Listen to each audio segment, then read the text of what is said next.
Hi guys, it's Ben, I'm Nathan.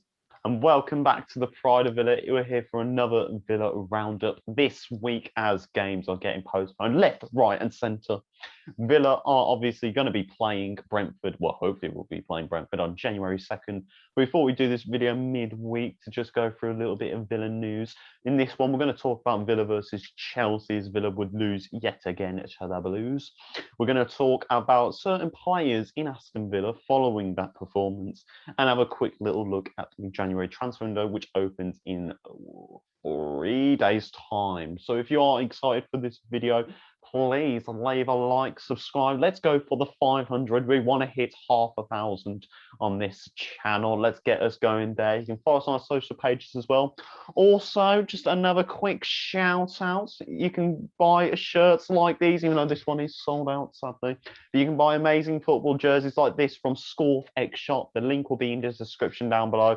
Go check them out. Great customer service, really good quality jerseys. You can go and buy yourself something nice from there. But without further ado, let's get started. So, Aston Villa 1 then, Chelsea 3. Chelsea would ultimately steal the game away in the second half and completely turn over Aston Villa. Nathan, what happened? First off, sorry, just so everyone knows, I've lost my voice from the stream. But first half, we played all right. Don't you think? Yeah, I thought. I said it in my reaction. I thought first half. It was a game of. It was two halves really. First half, I thought we were much the better team. I thought we really gave it to Chelsea. Played with a lot of intensity, and it just felt really free flowing the way we was going through Chelsea. Even though defensively they were quite strong with Thiago Silva and Rudiger, it did feel like we were constantly able to get towards that final third. And then obviously Villa would get their reward with a very lucky goal from a bit of good play between Target and Wendy, I want to say. Target crossing the ball, Reece James heads it and it completely loops over Benjamin Mendy. So I think even if the cross hadn't hit Reece James on the head, I think it's just going to hit somebody below the chest. But then also Mendy's also going to be saving it, considering the height it's at. But to see loop over him, it's like, oh, it's gone in, he's gone in. They've snuck a goal in the most jammiest of ways. And you're thinking, oh, well, it's very much deserved. Would have been completely the better team.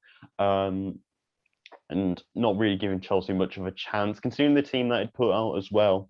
It really didn't scream anything imposing on us. I don't really think defensively we had to do too much prior to that goal. But then Villa, in the most classic way, completely let it go after 6 minutes with the penalty.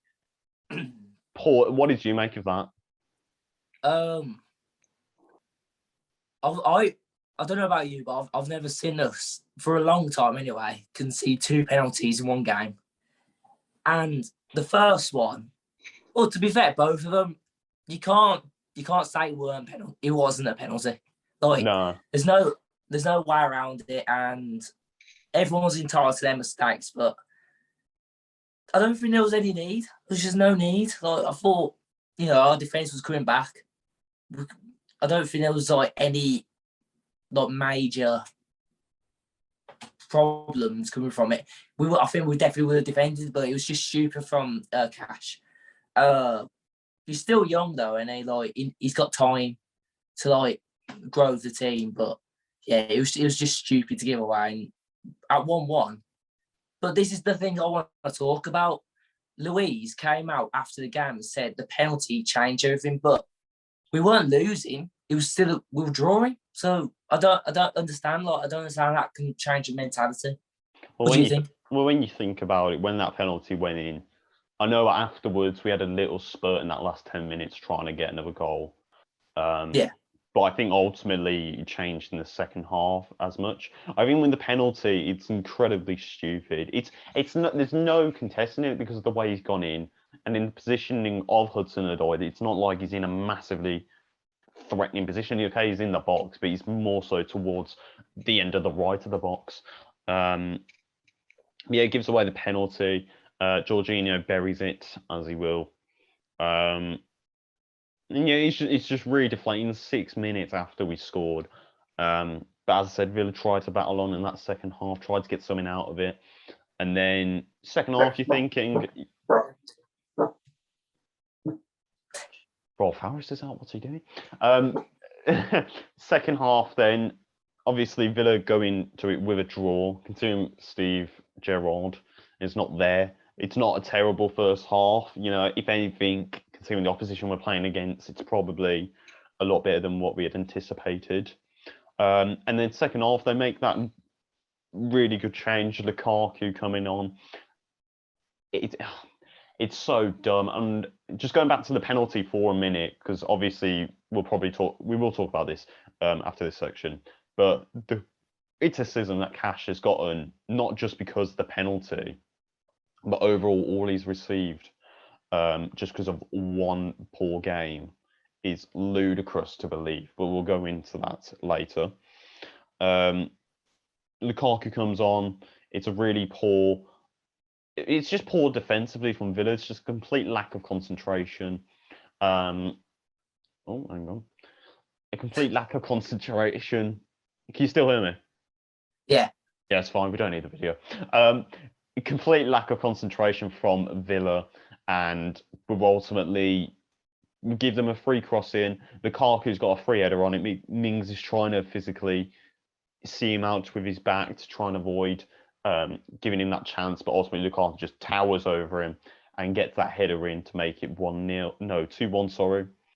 And it's so stupid from Mings to try and physically go toe-to-toe with Lukaku there. And especially the way he did it, not even trying to jump and try and win the header at the least.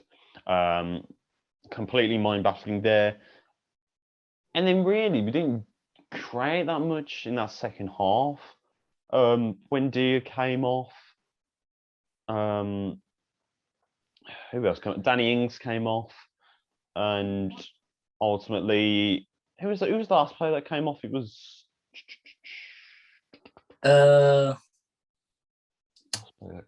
Please. Hang on, I'll check for you quick. Well, I know. All I know is Chukwuemeka came on, El Ghazi came on, and Bertrand Traore came on. Which, you know, admittedly, it's all we had really. But my issue was just in Chukwuemeka. I think the player is very talented, but for what we need, and considering what he was doing in that game, I just didn't think that it was much of an impact for us. I'm just a little bit worried about going into the rest of the season with him as one of our options. We'll get onto that. And then finally, in the last few minutes, Chelsea spring away from a really poor opportunity from Villa. Target's been completely bounced off the ball by Lukaku. And then ultimately, he's running through on goal. Konsa's the only one there. And you know what he's done? He's slid in, trying to take one for the team, essentially. And he's gotten, giving Chelsea another penalty. Jorginho buries it and ultimately kills the game at 3-1. Again, just really poor, especially Matt Target to get bounced off like that. I don't know why he's just not trying to bring him down before he gets to the box and giving him that chance to run for the penalty. And it's just so disappointing in the mood going into it. He's 3-1. You know, we lost him 3-0 previously. I'm not disappointed by it because ultimately it's the champions of Europe we're playing against. But it's just the fact that that when you see that first half and you get ultimately that second half performance, it's just a shambles, isn't it? Yeah. I was just thinking that this season we've conceded 6 goals to them and scored one poxy one. It doesn't look good at all. But we can go past it. I mean, we can look past it now.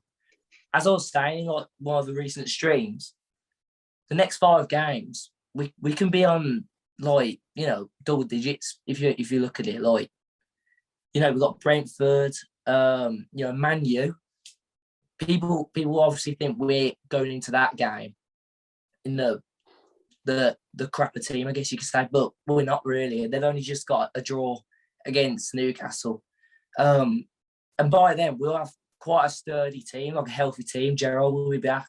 And not to say, we went to Old Trafford and beat them.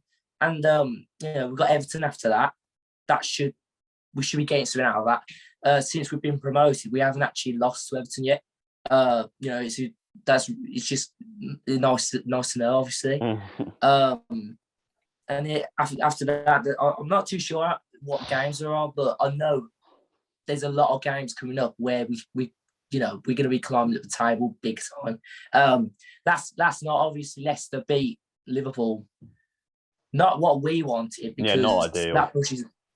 It weren't ideal at all. I mean, really good goal from Lutman. Like, he's one player that I really do like, and I don't see us ever looking at him, but I really would like him. I think he's that sort of player we should really have. Obviously we've got Danny Ings now, but he's not really looking working with Ings. But yeah, with Leicester, it weren't ideal for them to get the 3 points. They've got 25 now. We've got about 22. And yeah, we just need to push on now and just accept nothing, then a win for the next 5 or so games. Well, you say that. Obviously, the next game is hopefully going to be Brentford on January 2nd. That should ideally be, at minimum, a draw. Yeah. And then obviously next week, it's 2 back-to-back games in Manchester United. First away in the FA Cup, which is a farce. Of all the teams we managed to get. Ben. It's so there's a chance this time. I know there's a chance, but there's still something very iffy considering whoever. But and then obviously 5 days later we're playing Manchester United again in the league, but at home this time, which will be very interesting to see. Obviously, as you said, the Leicester winning 1-0 last night against Liverpool in a very good game. Really good for them, although still mid-table. Considering seeing the teams that are around us, we need to get 3 points if we still want to be in that hunt for at least a top 8 finish. But as you said, next games will be massive. We'll obviously be having Steven Gerrard back, and ultimately the games that we have lost so far with Gerrard is against top 4 teams. So it's not disappointing. Exactly. It's just I'd just like to see us, considering what we did with Smith last season and a bit of this season with Man U, I'd like to see at some point we get that result. But moving away from that now, obviously when you get a bad performance, you're going to get the hate. And obviously players are going to get subjected to criticism. Now, as I said earlier with Cash, a lot of people saying that, he plays one bad game and he's instantly not good enough for us. I mean, that's absolute a load of rubbish. Bullshit. It's simply it's bullshit. It's absolute garbage. Considering the amount of games he's played for us as well, he's so crap. You can either complain at playing him, or Frederick Gilbert, or Ahmed El Mohammedi, or Alan Hutton, or it's like, oh, come on. And that's just stupid. The one player, however, we do need to talk about, though, and I said it in my video, Danny Ings joined from Southampton for 25 million, 30 years of age. How many goals he got this season? 3 goals out of 3, yeah. Out of however many games. Working, is it? It's not working, and I've seen this on Twitter. I feel like when you play the two of them, it brings down not only him, but it brings down Watkins as well. And I think that's the whole disappointing thing of this, really, is Ings is a good striker. We've seen it for the past 3 seasons. The issue is it just feels like he doesn't fit in with Aston Villa. I'd rather see Watkins plays that number 9. That's the issue. We've got 2 players who want to be, the number 1, considering Ollie Watkins played as that striker for all of our season. to then bring in somebody like Danny Ings who thrives on, being that number 9, being that main central figure for the team and trying to score goals. He just hasn't done it this season. There's plenty of chances he's missed. There's plenty of times he's playing where it just doesn't feel like he's making any sort of impact. He doesn't bring the same contributing factors that Watkins can bring to us. I'm just a little bit worried, considering the money we've paid for, considering the talent that's there, the capabilities. What are we meant to do with him? What would you say? Other people say, look out for offers in January. I think we will get some. I Newcastle? think there's a chance. I was saying that. I mean, it wouldn't be a bad signing for him to start it all off for him. Obviously, in the next 3 years, I will probably be in that top 6 position. But I think logically, give it to the end of the season and then look in the summer, whoever wants him. And then obviously we'll probably have to go out and find another striker. Who would that be? I don't know. Someone who doesn't mind being on the bench, because 2 strikers for us doesn't work. It just does not work at all. And it does make Watkins look like a lesser striker. And we've seen it before. I mean, Gerrard's first game against Brighton, Watkins was having a field day and scored a goal. And, that obviously hasn't been the only time. He scored a few. I think he scored about 2 under Gerrard now this season. But he's been looking like a better player when we're playing 4-3-3 and just him up front. But yeah, it's just with Ings.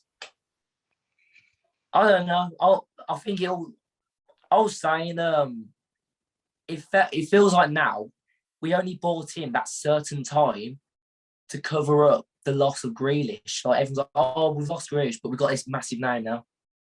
And it ain't worked at all. Yes, he scored 3 goals, some really good assists, but, I don't know.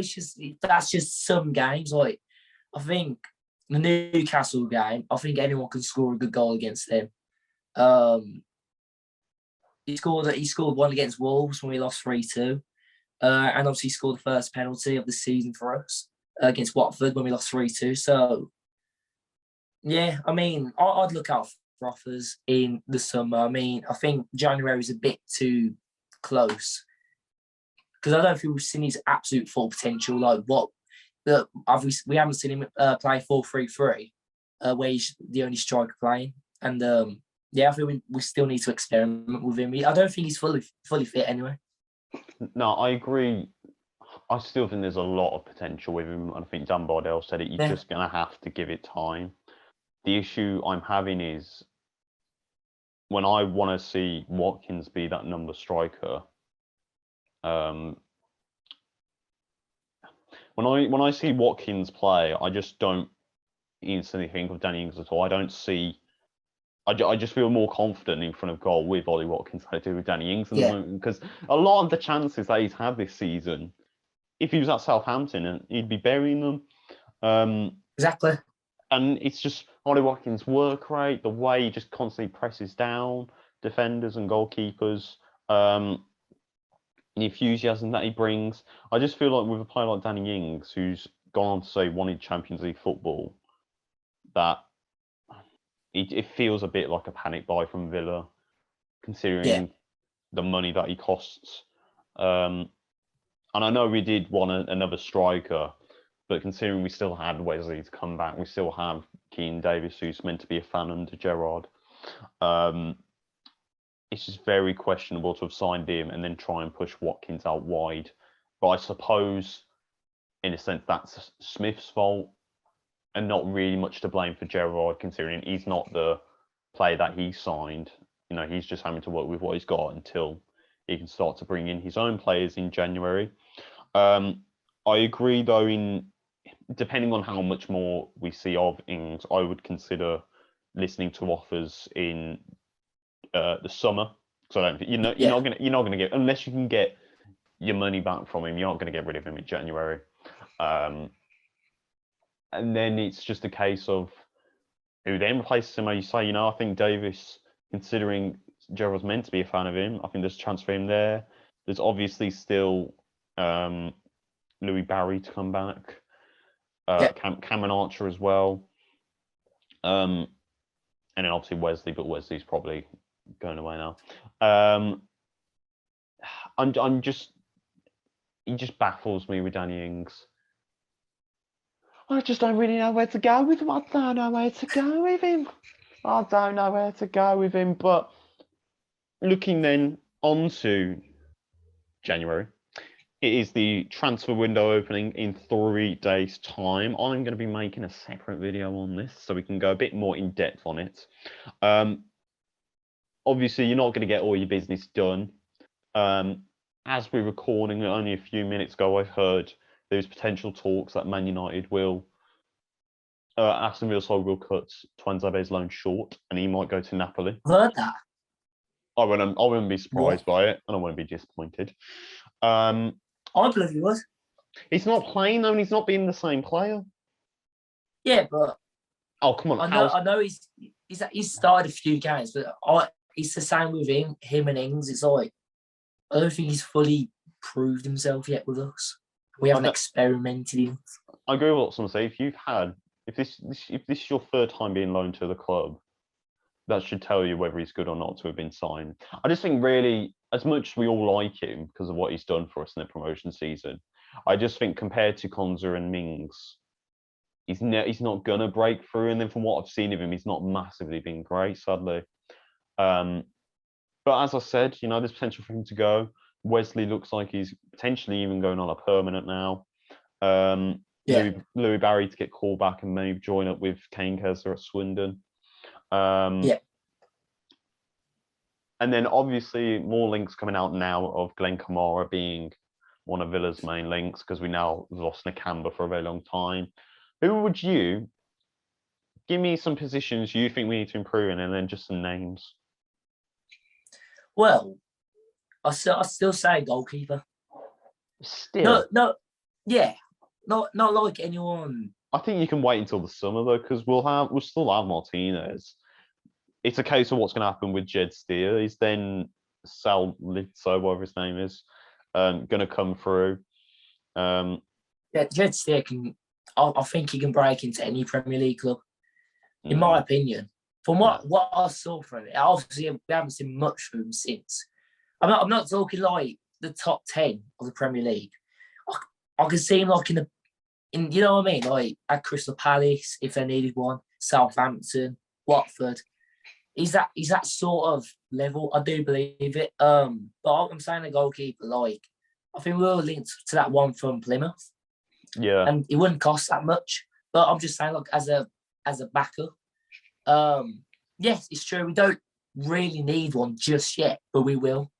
So I'd say a goalkeeper, and I'd say a midfielder. Definitely, we definitely need a midfielder. Glenn Kamara. it's a safe option, isn't it? I don't know much about him, but yeah, we have been linked with him a few times. I don't know. What do you know about him? Because I haven't really studied much about him. He's an all right midfielder. He's obviously going to play the same role as Nakamba. It's just not a very. It's a safe signing just because of Gerrard having worked under him. I'm not upset by it because ultimately, I think Nakamba, considering what he has shown, he'll be staying next season. Douglas Luiz will hopefully be staying next season. We've still got a lot of depth in midfield. It's just a case of is Glenn Kamara enough to break into that first team and really feel part of Aston Villa? I don't know. But then again, I wouldn't be upset with it. I think centre half you could get away with because I know he wants Joe Gomez. But again, will he really break through? Is he really going to play ahead of Mings and Konza? Who knows? I don't know. It depends, don't it? Like Mings has started to do the same old mistakes again. I thought when we were 2-1 down against Chelsea, he lost his head. I think he lost his head like just and he's just he already knew the game was lost. And I don't like that mentality. I want him to keep going for it, but hopefully he proves me wrong. But yeah, I think we would be linked with that Joe Gomez from Liverpool. But I don't think they give it. I don't think they give him up. I can't see him. On loan, maybe. Maybe, yeah. I'm not. Or even or even like a Nathaniel Phillips. But even then, he's not. He's just going to fill the same role that a Twanzebe would. Yeah. What else? Left back, I think you probably should now look at one because Matt Targett's not really been the same player this season, but he hasn't been terrible. I think Ashley Young, he's looked a much different player under Gerrard, but he's not going to be here forever. So I think now's probably the time to look at someone a little bit younger. I know Rico Henry. I'd love Rico Henry, but is he really? I don't know. I think the time's now past Rico Henry, sadly. But I think someone a little bit more younger, you can definitely work with them. What else? Midfield definitely needs addressing, as I said, with that holding midfielder. Obviously, Glenn Kamara, Boubacar Kamara from Marseille, that everyone's trying to get their hands on. I'd argue you could go for someone in midfield, but considering the way, not in midfield, like is in the centre of midfield, like what McGinn does. But I'd argue because of the way Sanson played at Chelsea, perhaps maybe we don't need to consider doing that. What else then? Wingers. I don't know. They're all back now, aren't they? They're all back, but I don't really have an idea of mind who you'd really want to look for. Do you know Alvarez from River Plate? Oh, Julian Alvarez. Yeah, no. Yeah. No. We're linked with him though. It's a Smith signing rather than a Gerrard. But you never know. You never know. Joe Rebo could end up bloody coming over. Yeah. Which wouldn't be terrible because he's actually quite a good player now. Just not. Again, it's not exciting. It's just a safe signing. And then obviously striker. I don't really think we need anything more there. No. So it's kind of hard to say because I just don't think there's a lot of areas, or if any areas, that's Villa massively needs strengthening. I think just ultimately the holding midfielder, perhaps a new left back, and perhaps a new centre half. But apart from that, there's nothing really there that would scream we instantly need to get a player in that position. Then, finally, then Nathan, anything else you'd like to discuss about?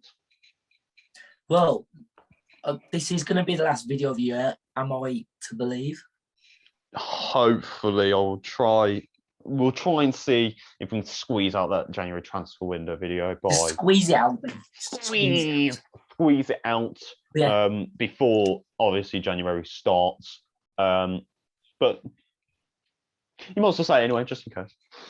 Yeah, I mean, if it is the last video of this year, I mean, I just want to say, everyone who's stuck with me and Ben for the channel, just want to say thank you very much.